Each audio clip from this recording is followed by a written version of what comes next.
সাধাৰণতে অসমীয়াত অনাৰ্স থকা শিক্ষাৰ্থীসকল উপকৃত হ'ব পৰাকৈ আজি এই ভিডিঅ'টোৰ মাজত 4টা কুৱেশ্যন খুব ইম্পৰ্টেণ্ট কুৱেশ্যন উইথ আনচাৰ্ছ ইয়াত আলোচনা কৰা হৈছে। প্ৰথম কুৱেশ্যনটো হ'ল ভাষা পৰিয়াল বুলিলে কি বুজা? জগতৰ ভাষাসমূহক কোনকেইটা পৰিয়ালত ভাগ কৰা হৈছে? প্ৰতিটো ভাগৰে এটি চমু পৰিচয় দিয়া। ইয়াত উত্তৰটো মই লিখিছোঁ। উত্তৰটো যিমান পাৰোঁ সৰলকৈ লিখিব ট্ৰাই কৰা হৈছে। তোমালোকে উত্তৰটো পঢ়ি চোৱা। যদি তোমালোকৰ উত্তৰটো ভাল লাগে তেতিয়া তোমালোকে স্ক্ৰীনশ্বট কৰি নোটছ আকাৰে তৈয়াৰ কৰিব পাৰিবা। চ' ফাৰ্ষ্ট আহিলে ভাষা পৰিয়াল বুলিলে কি বুজা? ইয়াত মই ভাষা পৰিয়াল বুলিলে কি বুজা হয় সেইটো সংক্ষিপ্তভাৱে লিখিছোঁ। লগতে জগতৰ ভাষাসমূহক কোনকেইটা পৰিয়ালত ভাগ কৰা হৈছে? ইয়াৰ ভাগকেইটা 14টা ভাগ। ইণ্ডো ইউৰোপীয় ভাষা পৰিয়াল, বান্টু ভাষা পৰিয়াল, উৰাল আলটাই ভাষা পৰিয়াল, ককেশীয় ভাষা পৰিয়াল, দ্ৰাবিড়ীয় ভাষা পৰিয়াল, ছেমিয় হেমিয় ভাষা পৰিয়াল, অষ্ট্ৰিক ভাষা পৰিয়াল, চীন তিব্বতীয় ভাষা পৰিয়াল, উত্তৰ পূব সীমান্ত ভাষা পৰিয়াল, আমেৰিকাৰ আদিম ভাষা পৰিয়াল, আফ্ৰিকাৰ আদিম ভাষা পৰিয়াল, অষ্ট্ৰেলিয়াৰ আদিম ভাষা পৰিয়াল, এস্কিমো ভাষা পৰিয়াল আৰু অশ্ৰেণীবদ্ধ ভাষা পৰিয়াল। তলত এই ভাষা পৰিয়ালসমূহৰ বিষয়ে চমু আলোচনা আগবঢ়োৱা হৈছে। এই উত্তৰটোত সাধাৰণতে এই উত্তৰটোৰ মাজেৰে এই প্ৰত্যেকটো ভাষা পৰিয়ালৰ চমুকৈ আলোচনা কৰা হৈছে।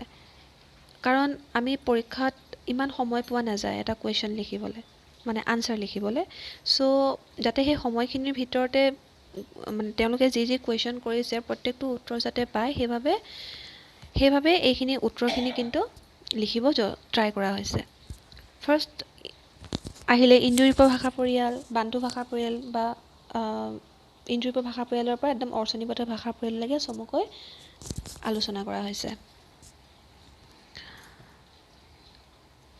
এস্কিমো ভাষা পৰিয়াল, ইয়াত দেখিছা অশ্ৰেণীবদ্ধ ভাষা পৰিয়াল। এতিয়া আমি আহোঁ ছেকেণ্ড নম্বৰ কুৱেশ্যনটো। ছেকেণ্ড নম্বৰ কুৱেশ্যনটো হ'ল ভাৰতীয় আৰ্য ভাষা বুলিলে কি বুজা? ইয়াত প্ৰথমে ভাৰতীয় আৰ্য ভাষা বুলিলে কি বুজা চমুকৈ বিৱৰণ দিয়া হ'ল। তাৰপিছত ইয়াক কি ভাগত ভগোৱা হৈছে? ভাৰতীয় আৰ্য ভাষাক প্ৰাচীন ভাৰতীয় আৰ্য ভাষা, মধ্য ভাৰতীয় আৰ্য ভাষা আৰু নব্য ভাৰতীয় আৰ্য ভাষা বিশেষকৈ 3টা প্ৰধান ভাগত ভাগ কৰা হৈছে। আৰু ইয়াত কুৱেশ্যনটোত সোধা হৈছে প্ৰাচীন ভাৰতীয় আৰ্য ভাষাৰ বিষয়ে এটি আলোচনা আগবঢ়োৱা। গতিকে প্ৰাচীন ভাৰতীয় আৰ্য ভাষাৰ বিষয়ে এটা চমু আলোচনা ইয়াত আগবঢ়োৱা হৈছে। মানে প্ৰাচীন ভাৰতীয় আৰ্য ভাষাৰ কি বা প্ৰাচীন ভাৰতীয় আৰ্য ভাষাৰ বিশেষত্ব কি সেই সকলোখিনি কথা কিন্তু চমুকৈ এই উত্তৰটোত দিবলৈ ট্ৰাই কৰা হৈছে। প্ৰাচীন ভাৰতীয় আৰ্য ভাষাৰ বিভিন্ন ভাষাতাত্ত্বিক বৈশিষ্ট্য আছে, বিভিন্ন ৰূপতাত্ত্বিক বৈশিষ্ট্য আছে, বাক্য বিন্যাসগত বৈশিষ্ট্য আছে।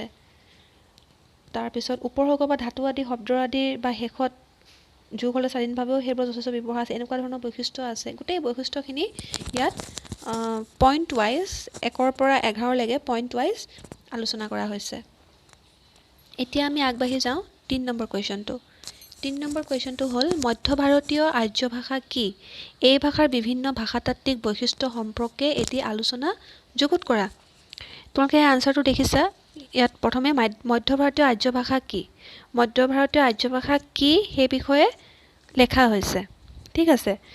তাৰপিছতে মধ্য ভাৰতীয় আৰ্য ভাষাক যে 3টা স্তৰত ভাগ কৰা হৈছে, যেনে পালি বা আদি প্ৰাকৃত, প্ৰাকৃত বা মধ্য প্ৰাকৃত আৰু অপভ্ৰংশ বা অন্তঃপ্ৰাকৃত।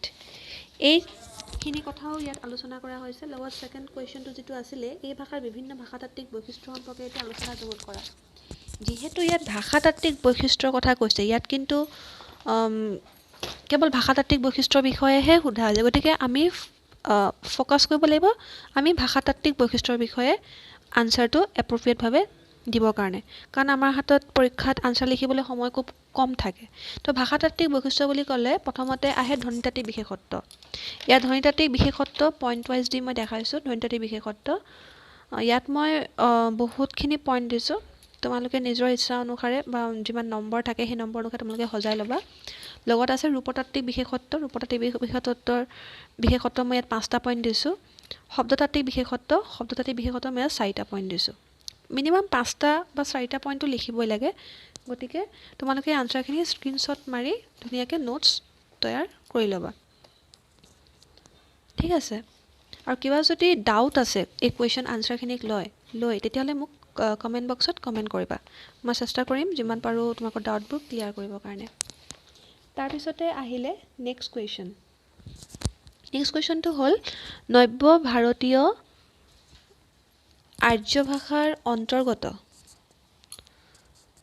ভাষাসমূহৰ এটি পৰিচয় দাঙি ধৰা প্ৰথমে আমি নব্য ভাৰতীয় আৰ্য ভাষাৰ সম্পৰ্কে থুলমূলকৈ লিখি ল'ম সদায় এটা কথা মনত ৰাখিব লাগে ইয়াত যেনেকৈ কুৱেশ্যনটো দিছে নব্য ভাৰতীয় আৰ্য ভাষাৰ অন্তৰ্গত ভাষাসমূহৰ এটি পৰিচয় দাঙি ধৰা আমি কিন্তু ফ'কাছ কৰিম নব্য ভাৰতীয় আৰ্য ভাষাৰ অন্তৰ্গত ভাষাসমূহৰ এটি পৰিচয় কিন্তু কুৱেশ্যনটো ষ্টাৰ্ট কৰাৰ আগত মানে আনচাৰটো ষ্টাৰ্ট কৰাৰ আগত আমি ফাৰ্ষ্ট নব্য ভাৰতীয় আৰ্য ভাষা মানে কি সেই বিষয়ে আমি সংক্ষিপ্তভাৱে লিখিব লাগিব তাৰপিছতে আমি মূল আনচাৰটোলৈ আহিম নব্য ভাৰতীয় আৰ্য ভাষাৰ অন্তৰ্গত ভাষাসমূহৰ এটি পৰিচয় এতিয়া নব্য ভাৰতীয় আৰ্য ভাষাৰ অন্তৰ্গত ভাষাসমূহৰ পৰিচয় বুলি কওঁতে আমি উত্তৰ পশ্চিম শাখাত অন্তৰ্গত কি ভাষা আছে দক্ষিণ শাখাত কি ভাষা আছে মধ্য শাখাত কি ভাষা আছে মধ্যপূৰ্বী শাখা পূৰ্বী শাখা হিমালয়ী শাখা এই শাখাসমূহ আমি পইণ্ট ৱাইজ ভাগ কৰি ল'ম আৰু এই পইণ্ট ৱাইজৰ লগত কি ভাষা আছে নব্য ভাৰতীয় আৰ্য ভাষাৰ সেইখিনি কথা আমি এই উত্তৰটোৰ মাজেৰে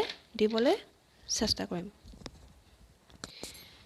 আজি এই ভিডিঅ'টোত 4টা কুৱেশ্যন আনচাৰ ইয়াত আলোচনা কৰা হ'ল আলোচনা বুলি ক'লে ভুল হ'ব সাধাৰণতে কুৱেশ্যন আনচাৰখিনি দিয়া হ'ল পিছত মই নেক্সট ভিডিঅ'বিলাকত প্ৰত্যেকটো কুৱেশ্যন আনচাৰ ডিটেইলছকৈ বুজাই দিম আৰু কিবা ডাউট থাকিলে তোমালোকে কমেণ্ট বক্সত কমেণ্ট কৰিবা যদি ভিডিঅ'টো চাই ভাল লাগিছে লাইক শ্বেয়াৰ কমেণ্ট কৰিবা আৰু ছাবস্ক্ৰাইব কৰিবা নেক্সট এনেকুৱা ধৰণৰ বিভিন্ন ভিডিঅ' চাই থাকিবৰ কাৰণে